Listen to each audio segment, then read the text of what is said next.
I would now like to call upon our Director and CEO, Mr. Jaideep Keval Ramani, to enlighten and update our audiences on all the new developments that has taken place in Legacies this year. Along with him is Mr. Raja Sethi and Mr. Shekhar Bhatt, who are the Legacies IT stalwarts. Over to you, Jaideep.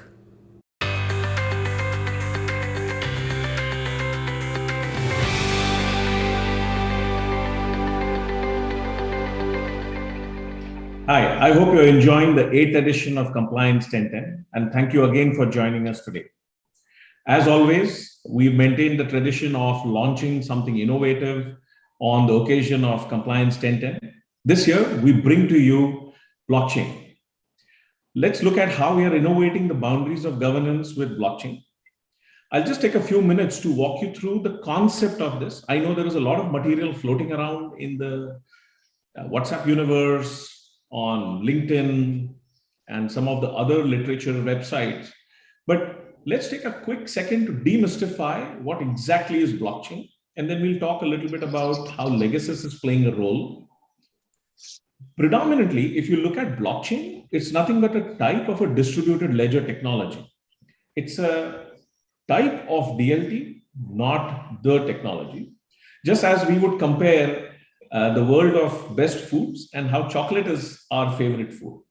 So there are several other technologies that operate on the principle of DLT, but blockchain apparently has become very popular because it's easy to use and so on. So we are also going to work on what is principally accepted, and we are going to tell you how Legacies and its solutions, including Legatrix and our contract management solutions, are now blockchain ready.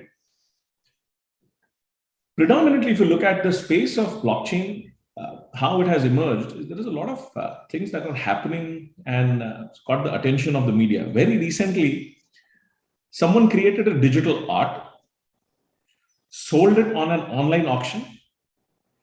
The buyer purchased it using cryptocurrency, and the buyer is going to store it online using a token.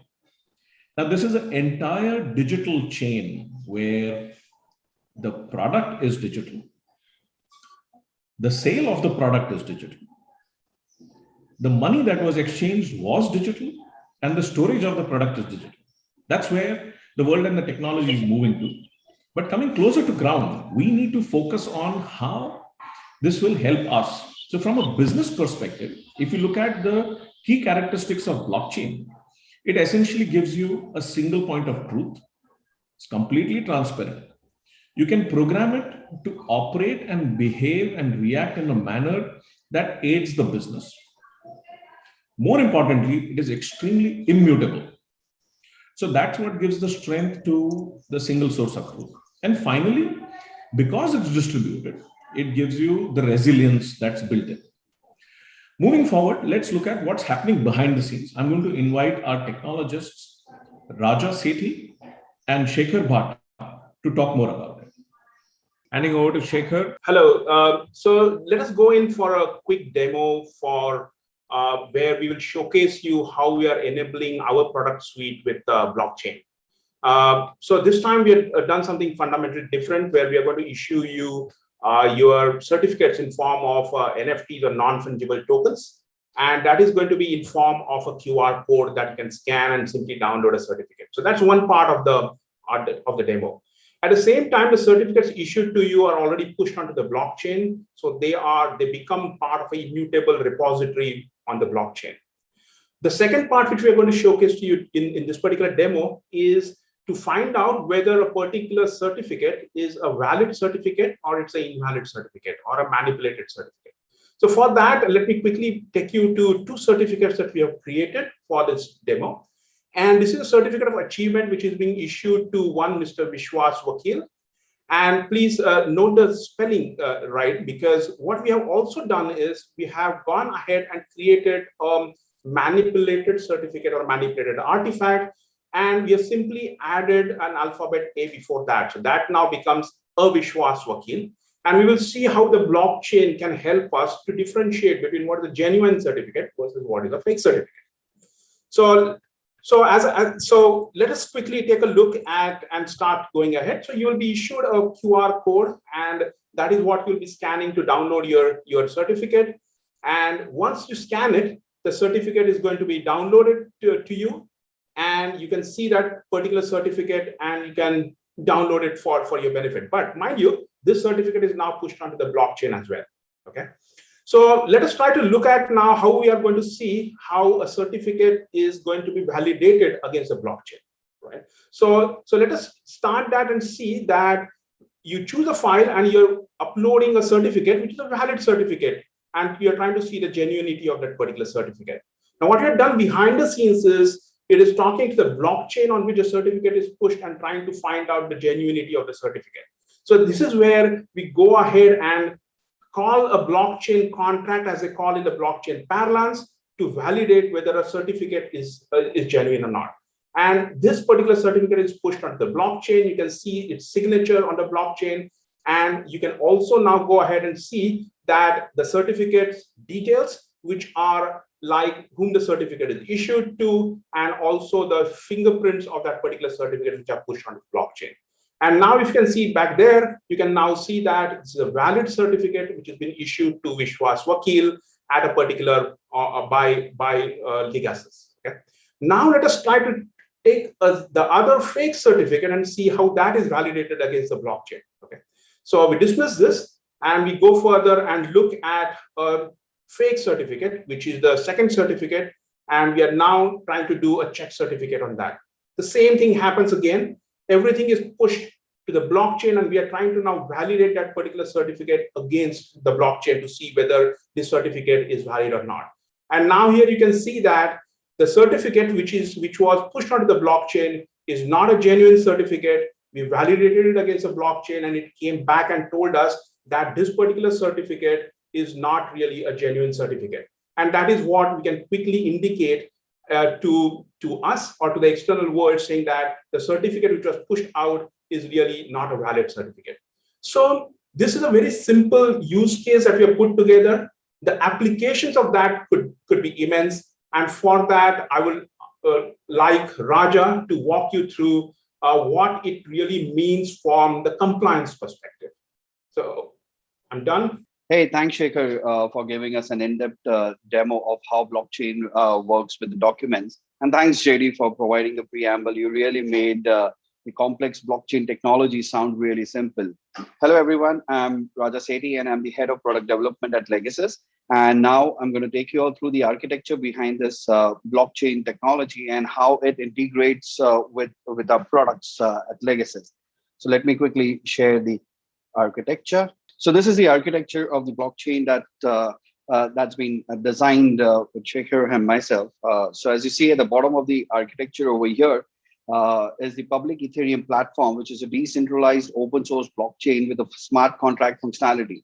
Now, there are various other blockchain platforms like Hyperledger Fabric, Corda, Ripple, etc. But the reason why we chose Ethereum is since it is one of the most popular platform and is not specialized for any specific industry that we are talking about. Now, having said that, moreover, it is one of the few platforms which provides the embedded smart contract provision. As you can see over here, the smart contract resides within the Ethereum blockchain network itself.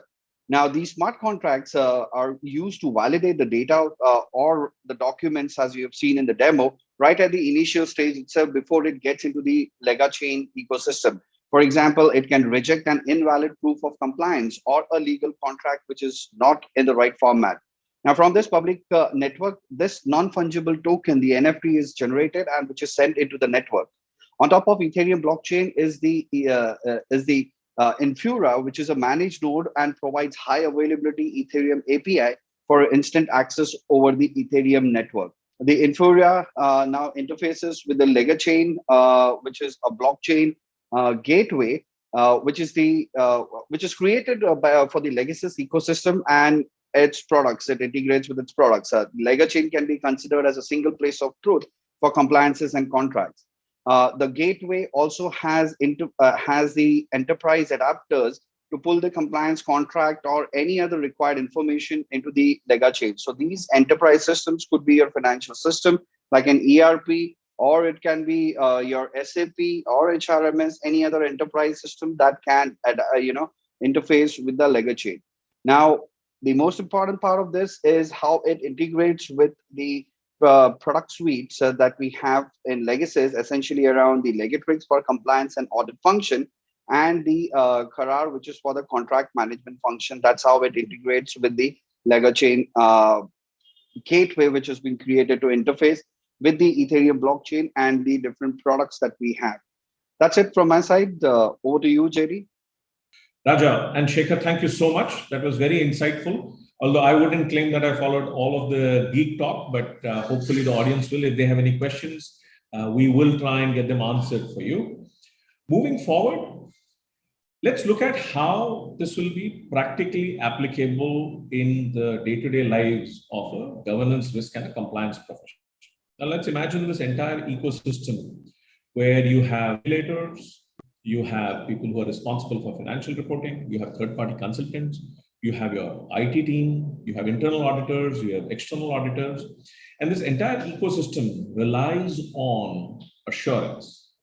Assurance whether the work has been done, whether the processes have been followed, whether the regulatory compliances have been done.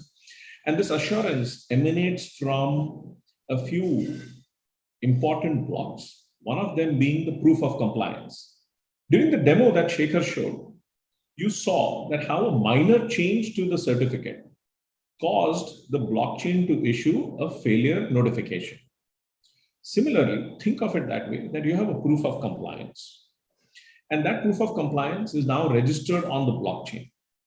It's available for your third-party stakeholders, for the regulators, for the auditors to review that proof of compliance. Any tampering with that will not pass through. So therefore, the original proof of compliance stays.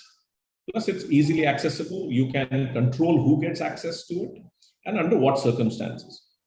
Eventually, as the regulators build the mega blockchain where data can be exchanged, today data is being exchanged using portals. There are some advanced portals where XBRL is being used, but eventually data will move through the blockchain. And as your nodes connect to the regulator nodes, this interface will become strong. I'm sure some of your corporate initiatives include talking about blockchain on the finance side of things, or on the business side of things, or maybe even the supply chain. But now you can be sure that your compliance partner, Legacies, is already blockchain ready. And whenever you're in a position to integrate the compliance system with your organization blockchain initiatives, we will be available for you. And as always, not just the best, but the next, we are ready for you. If you have any questions, we'll be on the standby. Have a great day ahead. Enjoy the rest of the Compliance 1010.